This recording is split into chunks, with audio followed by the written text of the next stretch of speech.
En cette année électorale, comme pasteurs, les évêques demandent à tous d'être des artisans de paix, de rejeter les discours de haine, de s'éduquer et d'éduquer à la fraternité.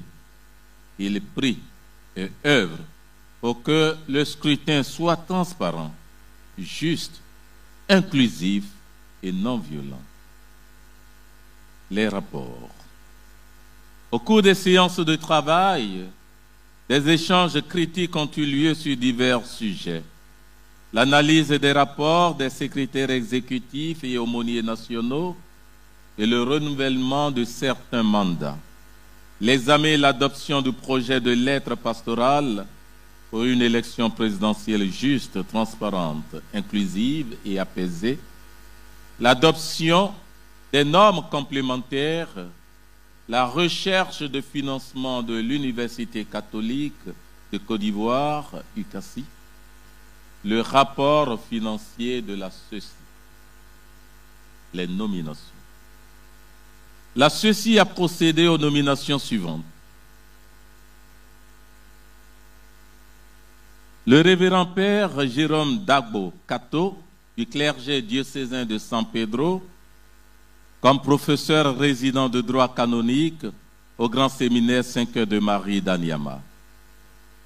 Le révérend père Olivier Zouré, du clergé diocésain de Yopougon, comme professeur missionnaire de droit canonique au grand séminaire Saint-Cœur de Marie d'Anyama. Le révérend père Alain Pierre Yao, du clergé diocésain de Boaké, comme recteur du grand séminaire Notre-Dame de Guessio, Gagnoua. Le révérend père Jean-Luc Kouadiou, du clergé diocésain de Bandoukou, comme professeur missionnaire d'histoire de l'Église au grand séminaire Saint-Cœur de Marie d'Anyama.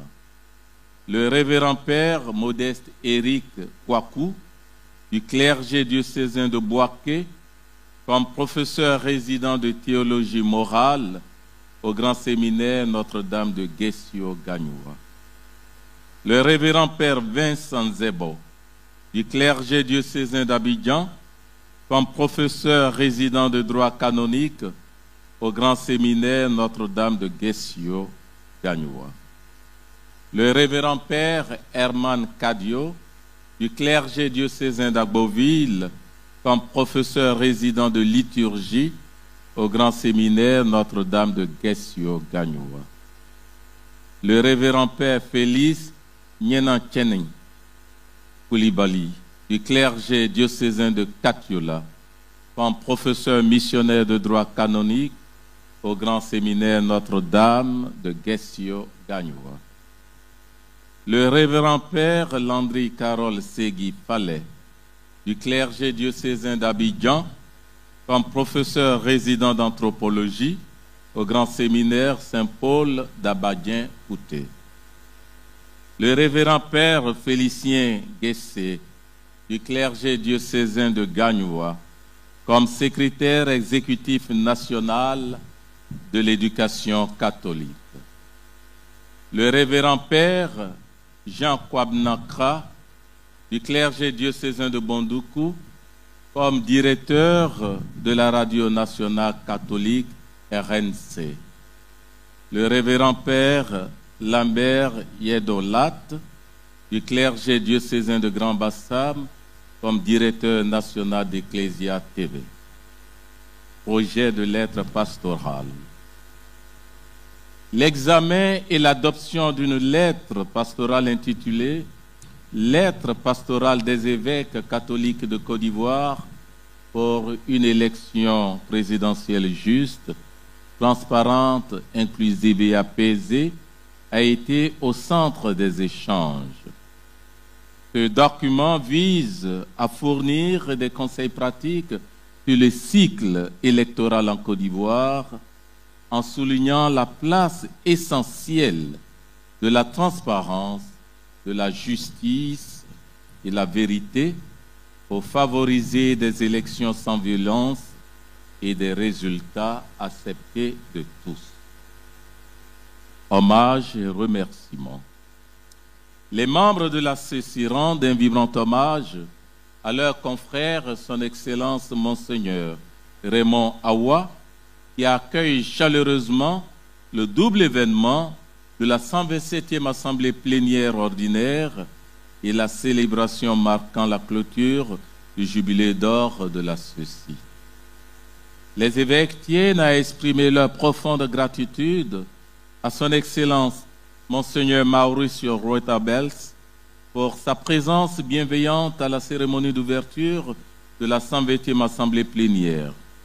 Se sentent honorés par sa participation effective et pour les mots bienveillants et pieux à eux adressés par la Secrétairerie d'État au nom du Saint-Père le pape Léon XIV en ce moment important de leur cheminement ecclésial. Il le remercie également pour les nominations récentes des archevêques de Korogo et de Gagnoua, signe concret de l'attention et du soutien du Saint-Siège à l'Église en Côte d'Ivoire. Ils expriment leur profonde gratitude au corps préfectoral, aux autorités municipales, militaires et coutumières, ainsi qu'au brave peuple du diocèse de Grand-Bassam, en particulier les sœurs orantes et le personnel du centre d'accueil de Kodjoboué, pour leur hospitalité et les commodités mises à leur disposition pour le bon déroulement de leur assemblée. Les évêques adressent leurs sincères remerciements aux prêtres en fin de mandat. Durant les années de service, ils ont généreusement consacré leur force, intelligence, foi et cœur à la mission que l'Église leur avait confiée. Leur dévouement, parfois dans des conditions exigeantes, a été un signe vivant de leur fidélité à Dieu et à son peuple.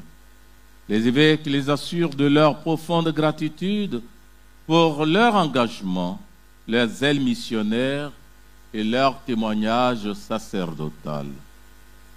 Les évêques de Côte d'Ivoire, dans le cadre des célébrations du jubilé d'or de leur organe de collégialité, ont conclu leur 127e Assemblée plénière ordinaire par un pèlerinage collectif sur les tombes des cardinaux Bernard Yago et Bernard Agré à la cathédrale d'Abidjan.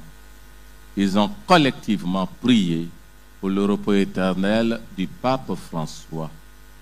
S'unissant toute la nation, les évêques ont rendu grâce à Dieu pour l'élection du pape Léon XIV. Ils lui adressent leurs félicitations et lui expriment leur communion pleine et entière et leurs vœux sincères pour un ministère pétrinien fructueux et long.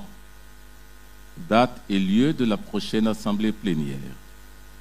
La 128e assemblée plénière de la Conférence des évêques catholiques de Côte d'Ivoire se tiendra du 19 au 25 janvier 2026 à San Pedro, dans la province ecclésiastique de Gagnoua.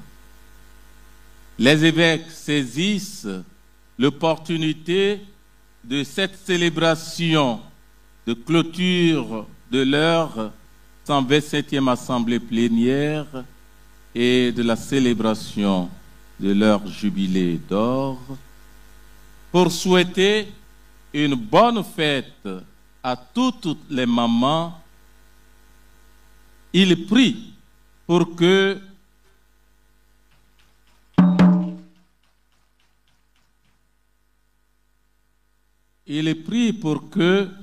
par l'intercession de la Maman du Ciel, la bienheureuse Vierge Marie, le Seigneur Jésus-Christ leur obtienne toutes les grâces et bénédictions pour demeurer des mères bienveillantes et pieuses.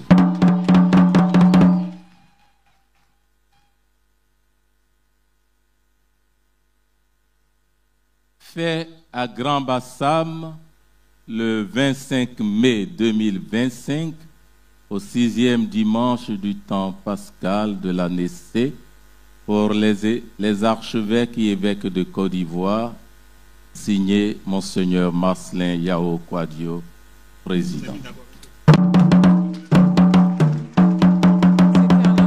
Ce fut ensuite l'adoration communautaire conduite par le père Ambroise Manda, vicaire général de l'archidiocèse d'Abidjan, qui a exhorté les évêques en pèlerinage à entretenir et à promouvoir l'héritage d'unité laissé par Jésus-Christ, une unité entre les pasteurs qui a un impact certain sur le troupeau et la nation ivoirienne dans le contexte sensible des élections. S'il a parlé à ses disciples pour qu'ils puissent garder l'unité, c'est pour que leur unité impacte l'ensemble de la communauté chrétienne. Et nous, les prêtres, les évêques en premier, doivent recevoir ce message du Christ comme un défi personnel à relever afin que l'unité soit, pour ainsi dire, le partage de l'Église. Nous sommes en train d'aller vers des échéances électorales qui s'annoncent difficiles pour le pays et c'est le moment plus que jamais de resserrer donc les liens de la conférence épiscopale pour que, en parlant d'une seule voix et en se comportant comme un seul homme, l'amour qui les unit puisse également habiter le peuple de Dieu et impacter tout le pays pour que nous évitions la catastrophe que nous avons déjà connue et que nous ne souhaitons plus reconnaître. Les évêques catholiques de Côte d'Ivoire ont vécu intensément ce temps de ressourcement. Monseigneur Gaspard Bébigneba, évêque de Mans, nous explique le sens de cette démarche des prélats. Ce rassemblement montre que nous marchons ensemble avec l'Église universelle, nous marchons ensemble avec tous les chrétiens, prêtres, fidèles, laïcs et consacrés de notre pays et de chaque diocèse. Donc nous avons voulu montrer que nous aussi, nous sommes appelés au salut. Nous sommes appelés à la conversion, à la sanctification et que c'est en nous convertissant nous-mêmes, en étant dociles à l'Esprit Saint, que nous pourrions effectivement conduire le peuple de Dieu vers Dieu. Le cardinal Ignace Bessidobo, archevêque métropolitain d'Abidjan, insiste sur l'importance de l'unité qui a été le thème de l'adoration eucharistique de ce pèlerinage. Oui, l'unité, c'est fondamental. C'est fondamental. Et si Jésus a prié avec tant d'insistance pour l'unité, c'est parce qu'il savait que dans le cœur de l'homme, il y a cette tendance à la division, à la rupture. Et déjà même pendant qu'il était avec ses disciples, il y avait cette tendance.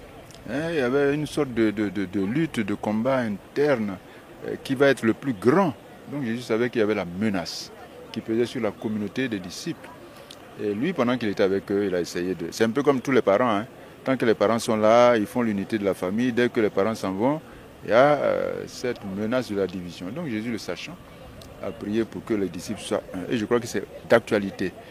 Les évêques étaient accompagnés des secrétaires exécutifs nationaux, dont le père Norbert Éric Abécan, secrétaire exécutif national de la sous-commission Justice, Paix et Environnement, qui a été marqué par l'exhortation au cours de l'adoration sur la cohésion sociale nécessaire en cette période sensible d'élection en Côte d'Ivoire. Nous lançons l'appel à tous les leaders de partis politiques parce qu'ils sont en train de nous montrer et nous faire entendre les paroles qui nous font peur. Demander à l'Esprit Saint de nous garder unis à lui, unis à tous nos frères et sœurs, et nous pourrons réussir. Voilà le grand message que j'ai beaucoup apprécié à ce pèlerinage de nos pères archevêques.